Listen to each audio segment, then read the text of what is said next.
Aku dilahirkan dalam keluarga pengusaha. Papa dan mamaku adalah pengusaha. Mereka membangun bisnis bersama dari nol. Usaha keluarga kami cukup menghasilkan. Kami mampu membeli rumah di daerah Kelapa Gading dan beberapa rumah peristirahatan di luar Jakarta. Keluarga kami terdiri dari papaku Hermawan berusia 40 tahun, mamaku Leni berusia 36 tahun, dan aku Edo sekarang usiaku 18 tahun. Kami keturunan Tionghoa. Papaku tampak seperti pengusaha biasa dengan rambut mulai membotak dan perut buncit. Mama di lain pihak adalah perempuan yang senang merawat diri. Diri mama tidak pernah gendut. Ia tampak langsing dan memiliki postur yang tegap bagai pragawati. Tapi jujur saja, aku mengagumi kecantikan mamaku. Pernah juga aku berulah sendiri sambil membayangkan mamaku. Namun setelah itu aku merasa bersalah. Alasan aku pernah membayangkan diri mama adalah kami punya kolam renang dan biasa berenang. Biasanya mama memakai baju renang, dan karena biasa, aku jadi tidak terlalu memikirkannya. Namun suatu kali mama menggunakan yang lain, dan aku dapat melihat mama yang hampir kurang benar. Kisahku ini dimulai tahun lalu. Saat itu aku berusia 17 tahun. Aku saat itu kelas 3 SMA. Berhubung aku sudah DWS dan memiliki KTP, aku dihadiahkan mobil sedan yang kupakai untuk sekolah maupun jalan-jalan. Pada saat itu, usaha papa dan mama mengalami kemunduran. Kemunduran ini mulai semenjak 3 tahun belakangan. Kami tertipu ratusan juta rupiah. Selain itu, banyak juga rekan bisnis yang memilih untuk berbisnis dengan saingan kami. Juga ada investasi yang tidak menguntungkan. Maka makin lama, keuangan kami mulai menipis. Segala hal telah dicoba, mulai dengan menawarkan disko ke rekan bisnis ataupun customer, berhutang ke bank untuk ditanam sebagai modal yang membuat hutang semakin banyak, dan bahkan pergi ke orang pintar untuk meminta bantuan. Namun semuanya tidak berhasil mengangkat perekonomian keluarga kami. Suatu hari, teman dekat mamaku datang berkunjung. Mereka asik berbincang ngalor ngidul. Akhirnya sampai pada topik keuangan. Teman mamaku itu juga memiliki bisnis keluarga yang dibangun bersama suaminya. Mama bertanya kepada temannya mengenai kiat mereka, sehingga dalam zaman susah begini, usahanya makin maju. Sungguh terperanjat mama ketika tahu bahwa temannya itu pergi ke dukun di luar kota. Mulanya mama tidak percaya, namun temannya tetap bersikukuh bahwa semua karena dukun itu. Akhirnya, setelah bicara panjang lebar, mama menjadi yakin dan ingin mencoba dukun itu. Anehnya, teman mama berkata, "Tetapi Ci, ada syaratnya." "Syarat? Apa syaratnya?" "Cici harus berangkat berdua ke dukun itu. Harus membawa teman laki-laki, tetapi tidak boleh membawa suami." "Loh, kenapa?" "Itu memang syaratnya. Pokoknya Cici percaya saja. Saya sudah membuktikan sendiri. Dan segala perkataan dukun itu telah terbukti." "Terus harus sama siapa?" "Pokoknya harus lelaki DWS yang bukan suami sendiri."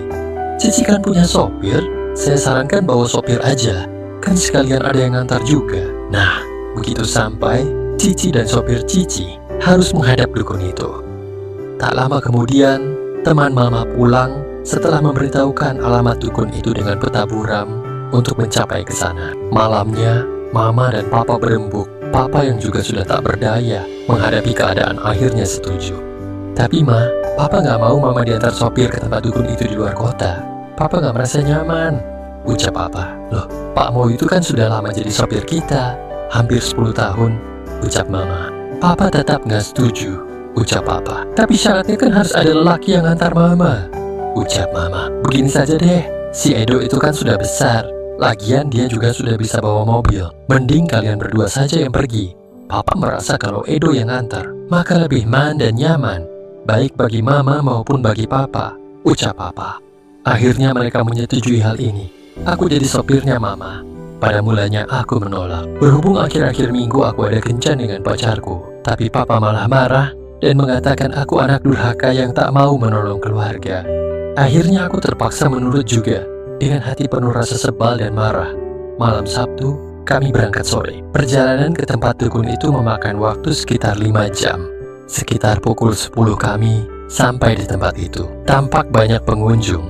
Ada sekitar 20-an pasangan menunggu. Setelah kami pun ada sekitar 5 atau 6 pasangan yang datang.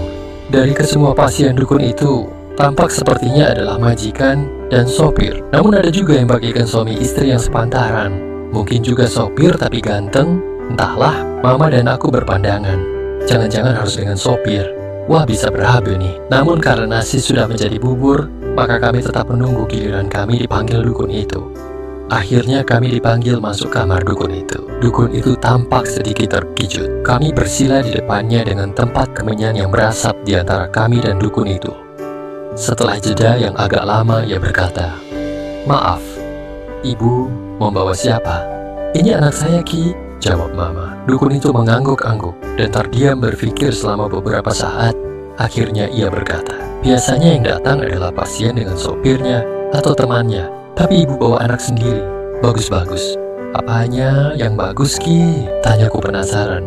Tapi dukun itu tidak menjawab, malah menerawang jauh, seperti sedang memikirkan sesuatu yang berat. Akhirnya ia berkata lagi, "Ada keinginan apa sehingga datang ke sini?" Mamaku menjawab, "Begini, Ki, kami sekeluarga memiliki usaha yang besar, tetapi akhir-akhir ini terus merugi. Kami sudah melakukan segalanya untuk memperbaiki usaha kami, tapi selalu gagal. Nah, menurut teman saya, Aki ini katanya pintar sekali dan manjur. Maka kami kesini minta bantuan Aki agar usaha kami sukses." Dukun itu manggut-manggut. Setelah terdiam lagi, beberapa saat ia berkata, "Bisa-bisa, tapi syarat untuk mencapai keinginan ini berat sekali. Kalian harus bersumpah kepada Aki untuk melakukan syaratnya. Bila syarat ini tidak dilakukan, maka hasilnya adalah harta kalian akan habis sekejap dan kalian akan menjadi miskin." "Syarat apa itu, Ki? Kalau tidak berat kami pasti akan melakukannya," tanya mamaku. "Syarat ini jelas berat, namun Aki tidak boleh membicarakan syarat sebelum kalian bersumpah dulu. Ini adalah keharusan dari ilmu yang Aki miliki," sahutnya. "Maksudnya kami harus bersumpah tanpa tahu syaratnya apa?" tanya Mama. "Betul," sahutnya. "Gimana ya, Ki? Kami harus tahu dulu agar kami bisa menentukan bisa atau tidaknya. Contoh, bila syaratnya demikian orang, tentu kami tidak akan melakukannya," ucap Mama. "Tidak perlu demikian.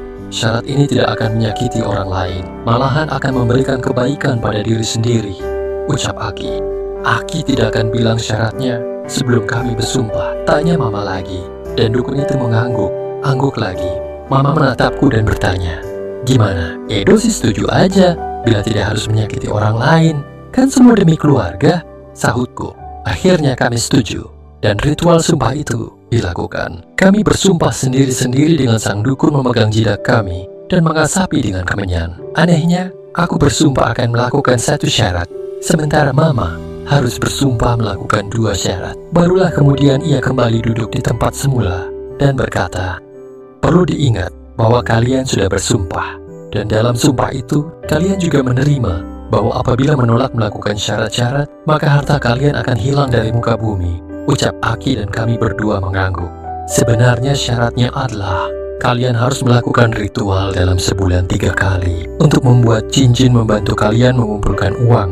Bila ritual ini tidak dijalankan, maka jin-jin itu akan menghabiskan uang kalian alias merugikan kalian sendiri. Ritual itu harus dilakukan. Kalian berdua sebagai pasangan yang datang kemari minta bantuan. Sang dukun berdehem dan kemudian melanjutkan pembicaraan. Ritual ini adalah ritual berbagi. "Apa?" Kami berdua kaget setengah mati. "Ritual berbagi? Mama dan anak." "Tapi Ki, kami mama dan anak," ucap mamaku. Justru disitulah kuncinya. Selama ini Aki menganjurkan ritual dengan lelaki yang bukan suami. Demikian tuntutan ilmu itu. Berselingkuh dengan lelaki lain membuat jin-jin itu akan datang menonton dan bekerja kepada pasangan tidak sah itu. Sedangkan bila mama dan anak melakukan ritual, dapat dipastikan jin-jin yang datang akan lebih banyak, sahutnya. Tapi sang dukun memotong. Yang perlu diingat, sumpah si lelaki hanya 1 syarat, tetapi sumpah si perempuan ada 2 syarat. Yang satu adalah melakukan ritual dengan pasangan yang dibawa ke sini. Yang satu adalah untuk menghentikan hubungan pribadi dengan suami sendiri. Inilah kesenangan jin yang lain, melihat si suami tidak mendapatkan dari istrinya, sementara istrinya memberikan kepada orang lain. Mama tambah membelalakan matanya. Melakukan dengan anak sudah parah, kini tidak boleh melakukan dengan suaminya. Rupa mua dukun ini adalah ilmu hitam. Ada rasa penyesalan yang terlihat di wajah Mama. Aku pun kaget jadinya. Dukun ini berwajah angker dan berwibawa. Mama tidak berani menolak, melainkan hanya mengangguk saja untuk memperlihatkan persetujuan. Akhirnya Mama membayar mahar sekitar 10 juta rupiah. Lalu kami pergi dari situ. Sepanjang jalan mama ngomel. Untung saja Pak Mo supir kami tidak ikut. Pak Mo itu sudah tua dan tampangnya demikian. Mama mana mau dengan lelaki itu. Aku sepanjang jalan terdiam, karena ketika mendengar syarat itu, aku terkejut seperti mama. Namun tidak semarah mama, melainkan aku menjadi membayangkan mama. Namun, dalam perjalanan kami itu, mama menekankan bahwa kami tidak akan melakukan syarat itu. Dukun itu memang gila. Masa harus demikian dengan anak sendiri? Aku menjadi kecewa dan sedih. Namun aku berusaha tidak menunjukkannya. Kami sampai di Jakarta keesokan paginya. Aku langsung tidur karena letih. Dan begitu juga mama.